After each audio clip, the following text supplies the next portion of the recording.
Y por eso que es muy importante monitorar lo que está pasando en Chile sobre ese aspecto, porque nosotros somos un país que no aprende de la historia, vuelve a cometer los mismos errores. O sea, usted y yo, que somos de derecha, hay errores que no cometeríamos de nuevo. ¿Está de acuerdo, no? Sí, por supuesto. Pero la izquierda vuelve a cometer los mismos errores porque la izquierda está siempre convencida de que nunca se han equivocado. Y nosotros nos hemos equivocado sin duda. Sin duda que nos hemos equivocado. Entonces, eso es lo que hace falta para poder avanzar. Entonces, déjame dar el WhatsApp para la gente, más 569-4248-9804, más 569-4248-9804, para que opinen también de esto, como está opinando el señor Luis Alberto Díaz, que dice: en vez de celebrar la vuelta a la democracia en esta fecha junto con Melnik, aprovechen para hacer una apología del gobierno del dictador. No podía esperarse nada distinto de ustedes, que dicen ser amantes del mundo de la libertad. No sé qué programa está escuchando don Luis Alberto Díaz, pero estamos haciendo un relato. El típico fanatismo de nunca escuchar lo que dice el otro, porque yo ya tengo mis respuestas hechas y estoy concentrado esperando que me den la oportunidad para empezar a repetir el cassette, que es lo que hace nuestro auditor. Yo estoy diciendo que la historia es compleja y que a 30 o 40 o 50 años del golpe militar es tiempo de que nosotros miremos hacia el futuro y que dejemos que eso se haga a través de la historia. Yo no estoy diciendo que hay que olvidar, estoy diciendo que el recuento tiene que ser histórico, no político. Ni menos estamos haciendo una apología. No, ni menos una apología. Entonces, ¿es claro que ganó el no? Clarísimo que ganó el no. Ahora, ganó el no. Si usted lo mira así agregadamente, es 43 y 53, 54, es casi 50-50. O sea, esas cosas también hay que mirarlas. Es la mitad del país que piensa de una manera y la mitad del país que piensa de la otra. Aquí se requiere un respeto de la otra parte del país. No podemos seguir pensando que la mitad del país le puede poner el pie encima a la otra mitad. O sea, ya fue suficientemente doloroso el tema de la dictadura, ya fue suficientemente doloroso el tema de Allende, que quiso hacer eso. Cuando Allende dice yo no gobierno para todos los chilenos, es porque él gobierna solamente para su sector. Eso es un error que nosotros no podemos volver a cometer. Sin embargo, la izquierda lo comete una y otra y otra y otra vez. Entonces, claro que ganó el no, claro que ganó el no. Ahora, yo quiero decirle algo que a lo mejor va a sorprender a muchos auditores, conmigo en la mirada de hacia atrás. La derecha, yo esto se lo estoy diciendo con conocimiento de causa porque yo estaba ahí. Yo soy actor directo. La derecha, que estaba a cargo del tema, se preocupó formalmente de perder el plebiscito. Mire lo fuerte que le estoy diciendo. La derecha se comprometió de alguna manera con la concertación a perder el plebiscito. Yo vi cómo se manejó el tema. ¿Por qué? ¿Hubo traición ahí? Ya le voy a contar. Cuando se llegó al acuerdo de cambiar de modificar un poco la Constitución y llamar al plebiscito y hacer esta cosa, la concertación tenía la cuasi certeza de que iba a perder el plebiscito, porque estábamos hablando de un gobierno con una economía que crecía, con todo el aparato estatal disponible, y usted ve que sacamos 43,5% de los votos. O sea, estábamos a 5 puntos de... se podría haber ganado perfectamente, pero la derecha formalmente manejó el plebiscito así. ¿Por qué? Porque la derecha se puso de acuerdo con la concertación en que hubiese una transición sin Pinochet. Que estos 8 años que venían en el modelo de transición de la Constitución del 80 fueron una transición con un civil de consenso. Pero juéguesela, porque es de derecha. Usted dice la derecha. Espérese, pues ya voy a... Déjeme elaborar. Y entonces se pusieron de acuerdo en un candidato de consenso, que era don Fernando Lenis, que era un empresario muy pro-demócrata cristiano, muy ponderado, una gran persona. Y ese era el candidato de consenso que le daba garantía tanto a la izquierda, encabezada por la democracia cristiana en esa época, y a la derecha, porque era una persona que tenía la sensibilidad social de la izquierda y el conocimiento de la economía. Es como Máximo Pacheco, es un personaje así, muy respetado por todos lados. Y cuando le fueron a decir a Pinochet que estaba todo esto arreglado, que había un candidato de consenso que iba a manejar la transición y que eso tenía garantías para todos, Pinochet dijo: no, el candidato soy yo. Y la derecha se picó. Estoy hablando de personas como Carlos Cáceres, estoy hablando de militares como Ballerino, estoy hablando de personas Estoy hablando de varios civiles que estuvieron en el gobierno, como Hernán Felipe Razzoli, como Pablo Arahona. Lo que no sabe la gente es que desde el 88 en adelante hubo un golpe de Estado interno. Pinochet perdió todo el poder. Tanto así, Checho, que las encuestas se falsificaron. A Pinochet nunca le dijeron cuáles eran las encuestas verdaderas. Y esto lo sé yo de primera fuente. Porque ¿Y habría cambiado el rumbo si le hubieran mostrado las encuestas verdaderas? Yo creo que sí, pues, porque... A ver, ¿qué? ¿No habría llamado a elección? No, hubiera llamado a elección de todas maneras. Eso era un itinerario constitucional que nunca estuvo en la mirada. ¿Y quién le cambió esa encuesta? Bueno, las personas que estaban a cargo en la Secretaría General de Gobierno, era mi amigo Poblete, en algún minuto estuvo Sergio Fernández. ¿Por qué se lo digo yo? O sea, tú dices que Sergio Fernández, Carlos Cáceres, engañaron a mí me llega la duda por Sergio Fernández porque lo conozco mucho y le tengo mucho cariño. A Carlos Cáceres lo tengo claro. Carlos Cáceres fue despedido en público por Pinochet en un consejo de gabinete. A gritos lo echó y no lo pudo sacar. Estamos hablando de una reunión donde hay 30 ministros, donde Pinochet se levanta, golpea la mesa y lo echa, dice se va, y no se fue, porque en ese momento intervino la Junta, hay todo un golpe de Estado interno blanco que gente no conoce, donde Pinochet perdió completamente el poder y lo tomó esta derecha. A mi juicio, como dice usted, a la luz de la historia, habiendo ganado el no, fue un paso democrático importante, pero no se saben esas historias. Yo sé de ¿Por qué no escribe un libro de eso? Porque lo que está revelando aquí yo creo que es de interés periodístico muy fuerte. Usted sabe que yo soy la primera persona que le dijo a Pinochet alrededor de las 7 de la tarde que habíamos perdido el plebiscito. No sé si usted sabe eso. ¿Cómo? Yo, su amigo, Merlín, que está acá. Yo soy la persona que le dijo a Pinochet alrededor de las 7 de la tarde que habíamos perdido el plebiscito. ¿Y qué le dijo él? Se levantó y se fue. Y esto es, si quiere me estiro un poco con la historia porque yo creo que son no, yo creo que es súper interesante. Son antecedentes históricos que vale la pena comentar.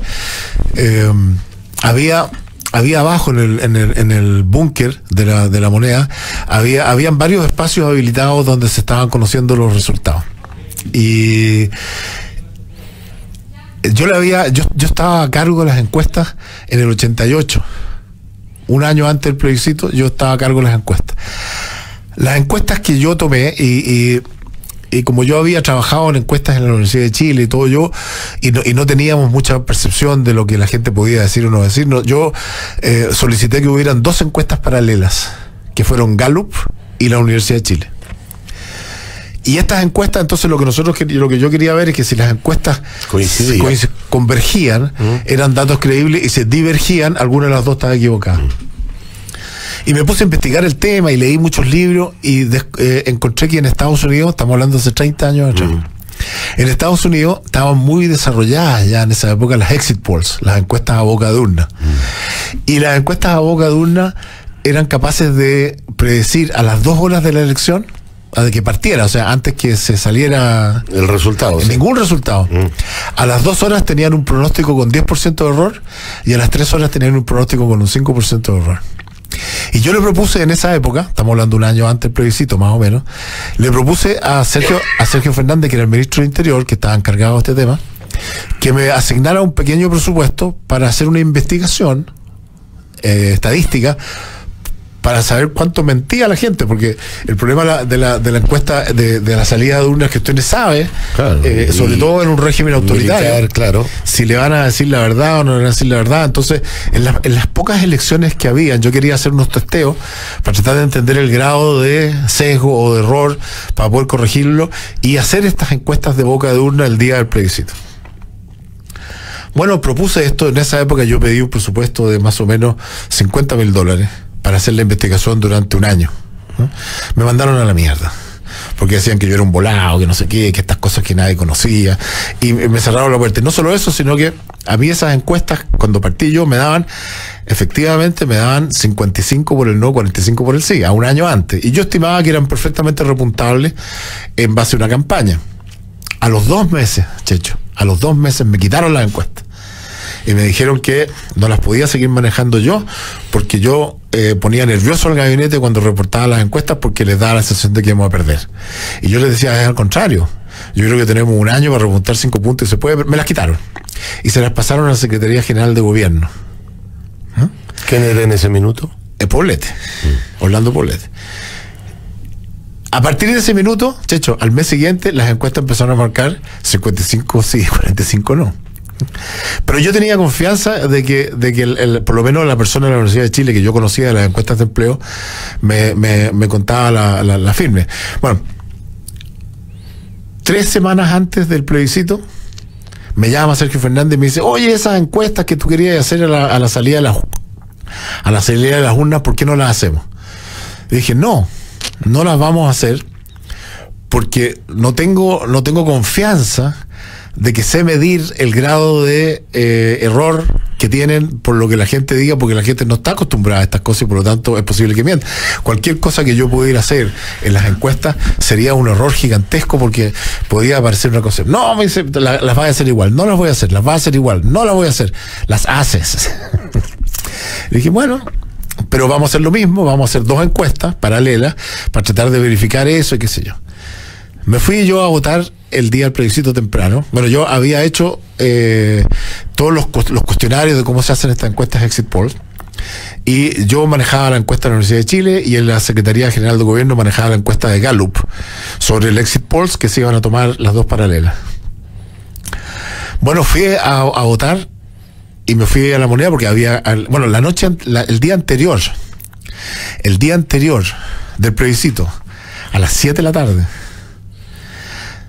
que yo tenía que corregir los últimos detalles del formulario de la encuesta que íbamos a tomar al día siguiente de Exit Polls, viene la persona de la Universidad de Chile a revisar eso, y yo le empecé a hacer unas preguntas y veo la última encuesta, y después de media hora me dice, don Sergio, no le puedo seguir mintiendo. ¿Mintiendo de qué? Le digo yo. No, es que usted tiene razón, los números no cuadran. ¿Cómo no cuadran los números? No, pues me dice, lo que usted tiene razón, la encuesta es justo al revés. ¿Cómo al revés, conchetumadre? Perdón la expresión. ¿Qué te pasa? ¿Cómo? Si es que estoy bajo percibimiento de secreto de Estado, está amenazado a mi cosa, yo no puedo contar esta a usted, pero no le puedo seguir mintiendo porque los números no son así. A las 7 de la tarde yo sabía que las encuestas eran al revés. ¿Al 7 de la tarde del día anterior? De ayer en la tarde, sí. Y entonces ahí fue muy complicado para mí. Me fui a La Moneda, hablé con el jefe de la Casa Militar, le dije, ¿qué hacemos? Tengo esta información. Dije, bueno, yo tengo que asumir que Pinochet sabe, que el ministro del Interior le ha informado, y estas cosas no se puede intervenir en esto, porque si yo hubiese intervenido en esto la noche anterior, era abrir una caja de Pandora que no se puede predecir, y por lo tanto yo me abstuve de hacer ningún movimiento, porque aquí se están moviendo. Yo era una persona muy marginal dentro del gobierno, muy marginal. ¿Qué edad tenías tú? Tenía 37 años, 38 años. Y bueno, al día siguiente, como digo, voy a votar, me voy a La Moneda a esperar el resultado de la Exit Polls. Teníamos Exit Polls 3, a partir de las 10 de la mañana, 11 y 12, y esperaba a la 1 yo tener un pronóstico. Bueno, llego a La Moneda y me encuentro con la sorpresa que el formulario que yo había hecho para la Gallup lo habían cambiado. Y había una información totalmente distorsionada de lo que estaba pasando en base a un formulario que yo no había hecho. Y cuando yo pedí explicaciones me dijeron, no, es que bueno, es que Gallup, bueno, pero manejo yo la cosa, no la manejo. Y por lo tanto, me encerré en una oficina y me llamaban cada 20 minutos, me llamaban el ministro, entonces, ¿qué dice la encuesta? ¿Qué dice la encuesta? Y efectivamente me llegó la encuesta a mí tipo 12 del día, porque fue muy difícil tomarla, porque por los militares, porque fue muy difícil tomar esa encuesta. Me llegó tipo 12 del día y yo le empecé a analizar, y era solo Santiago, y solo Santiago salía algo así como 58-42 a favor del no. Pero yo no tenía ninguna confianza en ese número porque no sabía qué grado de mentira tenían, pero tenía esa información. Y no, pero a ver, de haber un grado de mentira, era en favor del no y no en favor del sí. En favor del no, sí. Claro, podría ser incluso más la diferencia. Podría ser más, claro, o menos, pero no menos no, porque en un gobierno militar la gente tiende a ocultar su voto si está votando en contra del gobierno militar. No, o sea, no era un el número, cebo es pa' un lado, claro, ahí. Era un número no confiable para mí, a pesar de que yo lo tenía, porque no tenía otra encuesta de corroboración, en fin. Y entonces cuando me llamó Sergio Fernández para darme, le dije, no te los voy a dar. Sería una irresponsabilidad gigantesca darte una información en la cual yo no tengo ninguna certeza de que sea estadísticamente relevante y no se la dé. Tengo los papeles todavía. Y entonces ahí había un centro de cómputo en el segundo piso que lo manejaba el ministro, el subsecretario del Interior y un grupo de gente. Y abajo, Cardemil. Y abajo había un búnker donde estaba Pinochet, la familia, otros militares y otros ministros que son, donde yo iba a ver los resultados. Y la historia es así, como a las 5 de la tarde o algo así, se dio el primer cómputo público. No me acuerdo exactamente la hora, pero el primer cómputo público era creo que eran 20.000 votos, muy chiquitito, o 10.000 votos, y era 58 sí, 42 no. Ese fue el primer cómputo oficial. Sí, me acuerdo. A la hora o algo así, se dio un segundo cómputo, que era 52 sí, 48 no. Y entonces Pinochet pasa ahí y me pregunta, Melnik, ¿qué opina? Yo le digo, no me atrevo a opinar nada, porque hay 50.000 votos, eso no tiene ninguna representatividad. Lo que sí le dije, me produce mucha sorpresa que en 10.000 o 20.000 votos hayamos pasado a 58, 52. Eso no es una señal muy buena. ¿Y cuándo me puede decir algo concreto? Mire, le dije, yo creo que cuando ya está computado 700, 800.000 votos, la elección está oleada y sacramentada estadísticamente. ¿Y cuándo va a ser eso? En una hora más, le dije, van a haber cerca de 1 millón de votos ya computados. Ya me dice, nos vemos en una hora. A la hora volvió, y yo estaba ahí, y no habían llegado los cómputos de los 800 o 900.000 votos que habían, no habían llegado a donde los miraba Pinochet. Y entonces me dice, ¿y Melnik, ¿qué pasa? No sé, le dije, porque no han llegado los cómputos. ¿Cómo no han llegado los cómputos?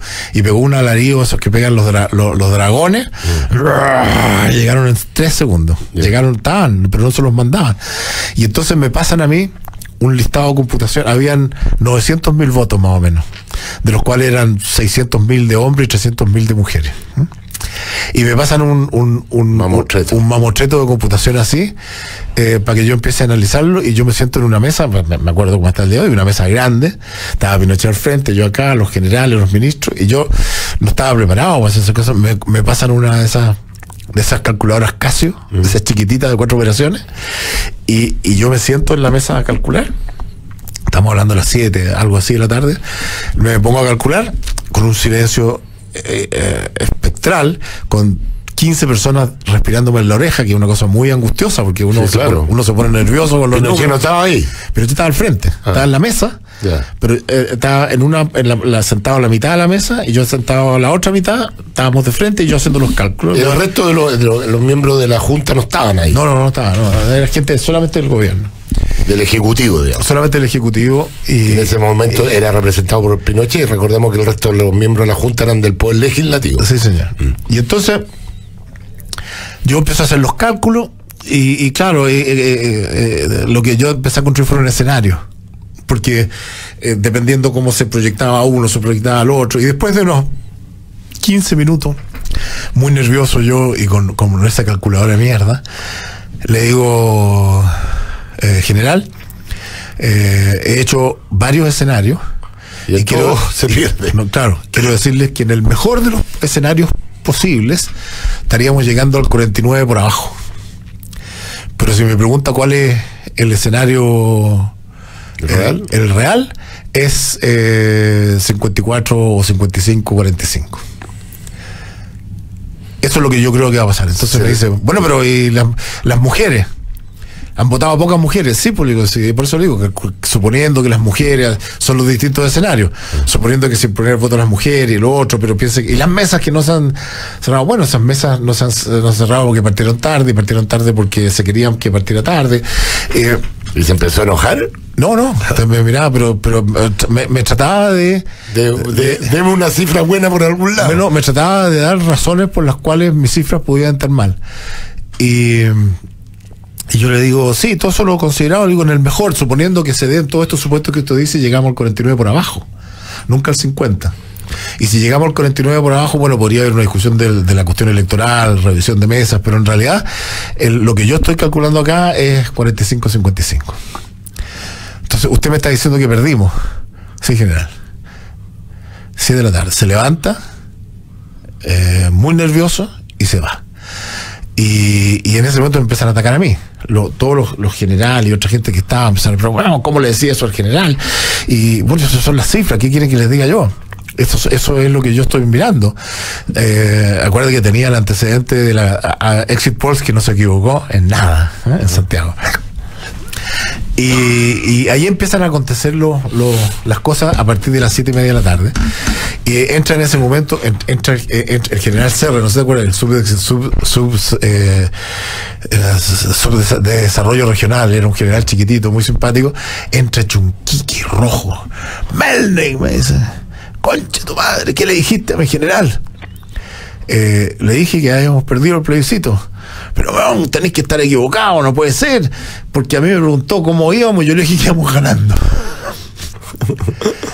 Le dije, bueno, pero los datos son los datos, y en ese momento se empiezan a generar cosas en la moneda, porque se va Pinochet a su despacho a pedir explicaciones, y en ese momento me preguntan a mí qué podemos hacer, y yo le digo, bueno, yo creo que lo que hay que hacer es reconocer inmediatamente el triunfo del no y decir que el presidente va a hablar al día siguiente, con lo cual ustedes tienen 24 horas para preparar el discurso, la cosa, pero reconozcan eso porque no, me dice, tenemos que construir un cómputo de 250.000 votos donde todavía vaya ganando el sí. Dije, eso no lo van a poder hacer. Porque para el momento en que ustedes pueden hacer un recuento real. ¿Pero cuál es la gracia de hacer un cómputo? No sé. Si ya estaban cerradas las mesas. Porque por último... No sé. Yo no me pregunté a mí quién estaba pensando. Yo le digo, no se puede. No se puede porque para el momento en que ustedes logren, en términos fidedignos, hacer un recuento de 250.000 así, la radio y el país ya va a estar computando 3 millones de votos. Entonces el gobierno no puede aparecer con 250.000 cuando el país ya sabe el resultado de 4 millones.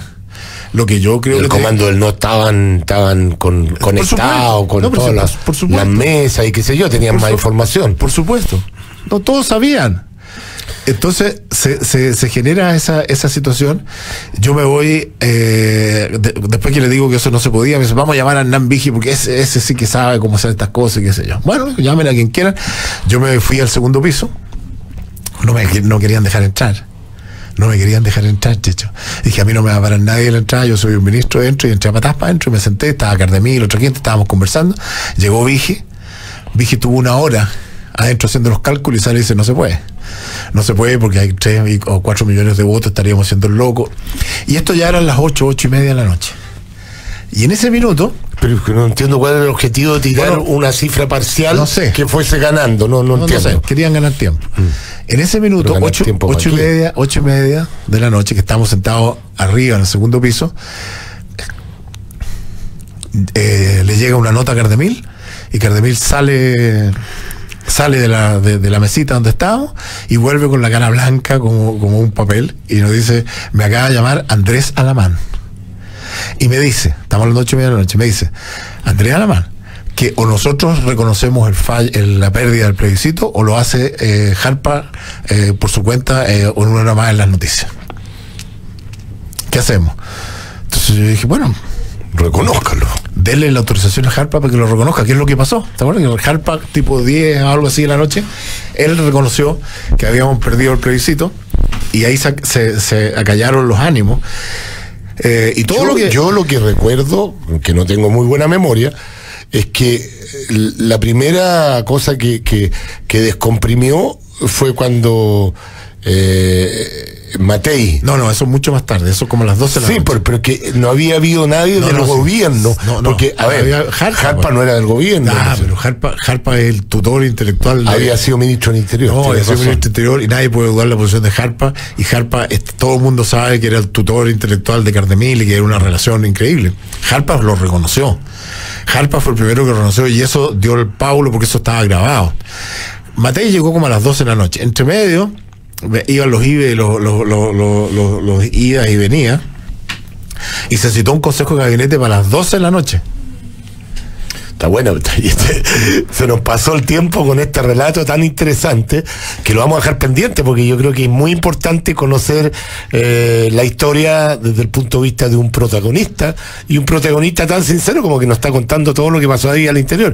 Me parece genial. ¿Qué pasó al interior del gobierno militar el día del plebiscito? Seguimos con el relato de Sergio Melnik. Bueno, entonces esto es como a las 9 de la noche, ya estaba claro, por un rato después Jarpa concedió la derrota. Y a todo esto Pinochet, ¿dónde estaba? Pinochet estaba en su despacho, yo no sé lo que estaba haciendo, probablemente le estaba pidiendo cuentas al ministro del Interior, que era Sergio Fernández. Había un gran desconcierto, ya se sabía que se había perdido. ¿Carlos Cáceres qué cargo tenía en ese minuto? Carlos Cáceres en ese minuto no estaba. No estaba ahí. No, Carlos Cáceres llegó después, que es la historia que lo voy a contar. Ya. Entonces, no sé a qué horas, 9 o 10 de la noche, se convocó a un consejo de gabinete a medianoche, en La Moneda. Y a las 12 de la noche se hizo ese consejo de gabinete. ¿Y usted estuvo ahí? Sí, pues. Se hizo el consejo de gabinete, fue muy cortito, se sienta Pinochet y dice, perdimos. Como diciendo, la culpa es de todos ustedes. Perdimos.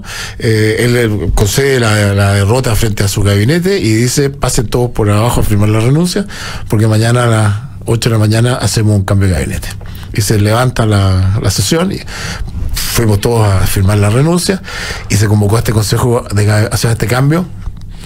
Que le pidió la renuncia el mismo día y todavía no habían anunciado oficialmente la derrota. No, esto fue a las 12 y fue un ratito después de eso que Cardemil dio el famoso cómputo donde daba por ganador el no. Y bueno, esto ocurrió tipo 12 o 12 y media de la noche, los ministros se fueron, un rato después hizo una intervención Sergio Fernández y el cambio de gabinete del día siguiente no se realizó. No se pudo realizar, no sé por qué, probablemente no habían logrado armar un gabinete. Y lo que yo quiero decirles es que desde ese minuto para adelante, Pinochet perdió todo el poder en La Moneda. Hubo este golpe de Estado, se demoró un poquito el tema, pero finalmente hubo el cambio de gabinete y ahí entra Cáceres. Y Cáceres tenía una alianza con el general Vallerino, que le cuidaba al frente, al otro lado, por el lado del ejército, y Vallerino estaba con Cáceres en esto de armar esta transición y evitar que pasara cualquier cosa. A mí, poco tiempo después de eso, me echaron, y Pinochet no me dio la cara. Me mandó a echar con el general Vallerino, que era lo más doloroso que se puede hacer, con la felicidad de Vallerino cuando me llama a su despacho para decirme que me tenía que ir. Y ¿usted no se lleva bien con Vallerino? No, porque yo estimaba que, o sea, en ese minuto se produjeron dos bandos dentro del gobierno. Un bando mayoritario que estaba contra Pinochet, que quería tomar el poder y dirigir esto, y otro que los que estaban ahí, que bueno, mientras estuvieran sirviendo ese cargo, eran leales a quien fuese el presidente de la República. Y cuando me echaron, Pinochet no me dio la cara.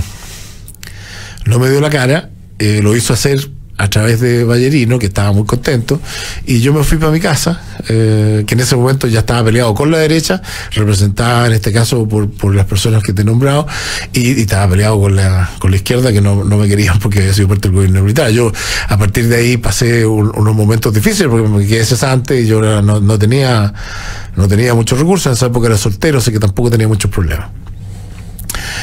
Por lo tanto, yo tengo ese resentimiento con Pinochet. Pinochet no se portó bien conmigo al final, y por lo tanto, si tú me preguntas si yo soy pinochetista, no. Yo soy pro modelo democracia liberal. A mí me gusta el liberalismo económico, a mí me gusta el libre emprendimiento, a mí me gusta, pero Pinochet no fue muy correcto conmigo, en mi opinión. Él me habría llamado, él me ha dicho: Sergio, lo siento, no tengo la fuerza, porque estoy cooptado por todos lados. Ahora, desde tu perspectiva, Sergio, ¿tú crees que esto fue un golpe muy duro para Pinochet? ¿Él ni en el peor de los escenarios se imaginaba que iba a perder? Yo creo que no. Él estaba convencido que iba a ganar. Él tenía información que iba a ganar. La información que le dieron era que iba a ganar. Y ya después, bueno, fue una cosa de hechos consumados, y a partir de ese minuto Pinochet nunca más tuvo poder hasta que vino la elección, donde todos sabemos que ganó Elwin. Compitió Vigi, compitió alguien más, que fue un desastre, y Vigi estaba en el gabinete. ¿Quién más compitió? No me acuerdo. Puede ser Alessandri, o puede haber sido la otra elección, yo no me acuerdo, pero creo que eran dos candidatos de derecha. Y después a la otra elección creo que compitió Piñera. No, el Frafra no. No, Frafra después. Fue después el Frafra. Sí. Y ¿fue en esa elección el Frafra? ¿Estáis seguro?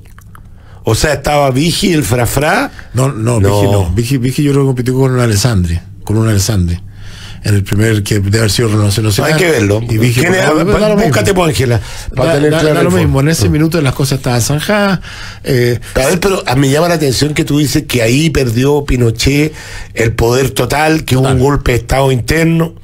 Fernando Monkever era el otro.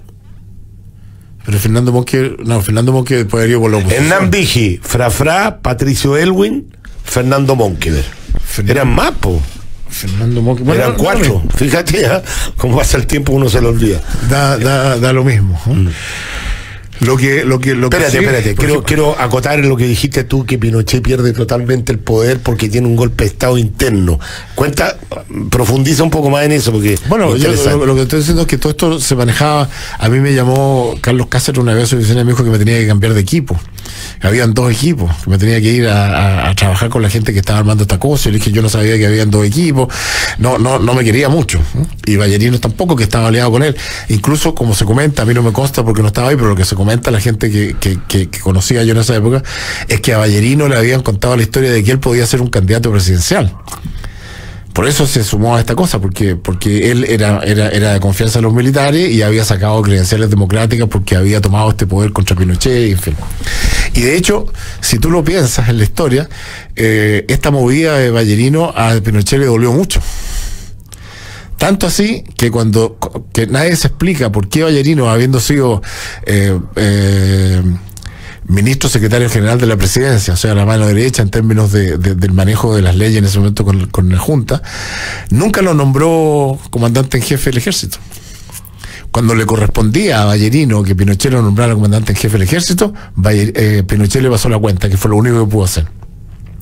Y Vallerino nunca llegó a ser comandante en jefe del ejército porque había jugado choco con Pinochet. ¿Y por qué te digo que había un golpe interno? Porque yo me acuerdo, no me acuerdo qué mes, pero pasado el plebiscito y ya entrado Cáceres, en un consejo de gabinete con 30 ministros, Pinochet echó a gritos a Cáceres delante de todos sus pares.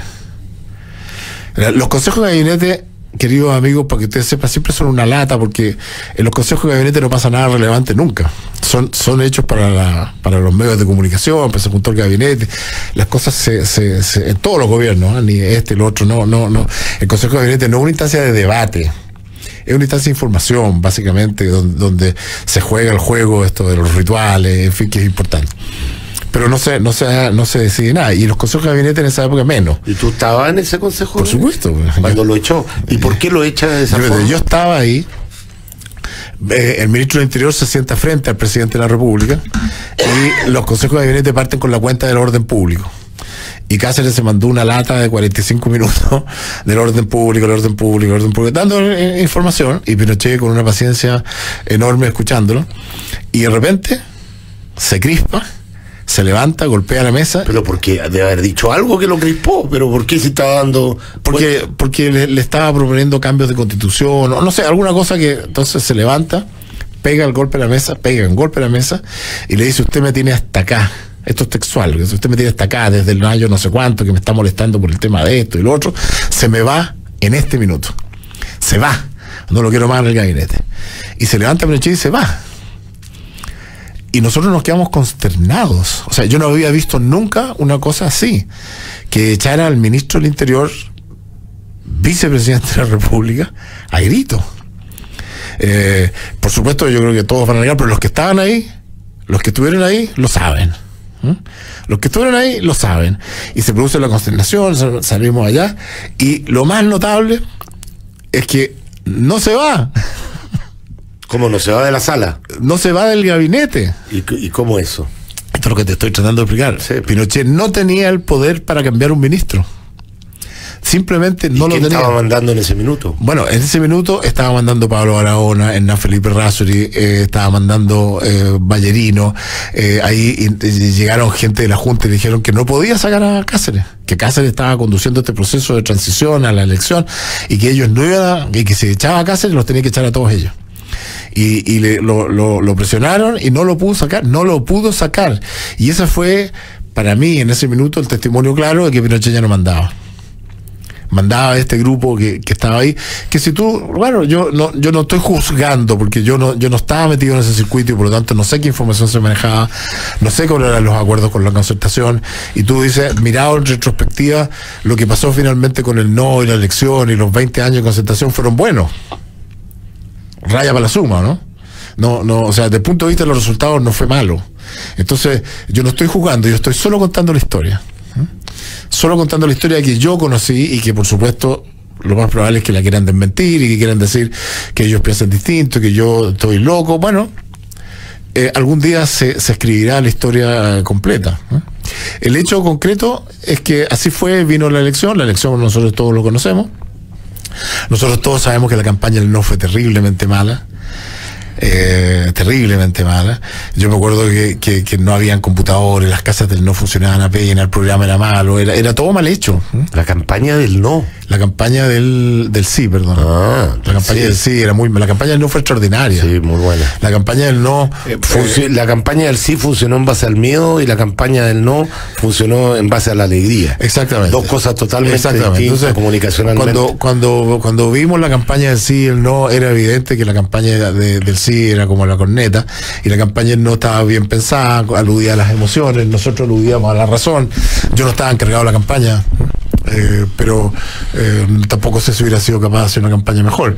No estoy diciendo, estoy constatando los temas de la historia, pero ahí ese golpe blando que había interno, fíjate que yo me acuerdo que los edecanes... ¿Qué rol jugaba Jaime Guzmán ahí durante el periodo que tú fuiste ministro? Yo nunca lo vi en ninguna ronda. No lo viste dentro del gobierno. Nunca lo vi dentro del gobierno. Pero yo, como digo, yo tenía una posición muy marginal dentro del gobierno. Yo no tenía un rol relevante. El Ministerio el Ministerio de Planificación en realidad era una asesoría presidencial que no tenía ninguna fuerza, que no maneja ningún presupuesto y nada. Lo único poder que tenía el Ministerio de Planificación era el visado de las inversiones públicas, un tema extraordinario que hizo tu profesor Ernesto Fonten. Ernesto se llamaba, ¿no?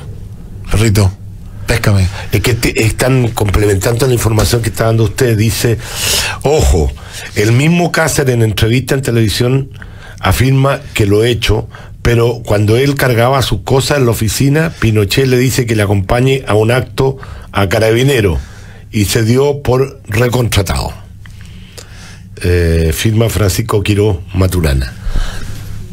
O sea que efectivamente lo había echado, digamos. Como lo echó a gritos, Checho. No es una echada a decirle, ¿sabe qué más? No estamos de acuerdo, ¿por qué no me presenta su renuncia? No, se acabó el consejo en ese minuto, se levantamos todos consternados, estaba la prensa afuera. Es cosa de revisar los medios de comunicación de esa época. Y entonces ese periodo fue manejado por Cáceres y Ballerino, Hernán Felipe Razzuri, Jorge Barahona y la gente que estaba ahí. Y bueno, nadie duda que fue también exitoso desde el punto de vista de transición, porque la elección fue ejemplar, los registros electorales fueron impecables y ganó quien ganó, y la historia del resto la conocemos.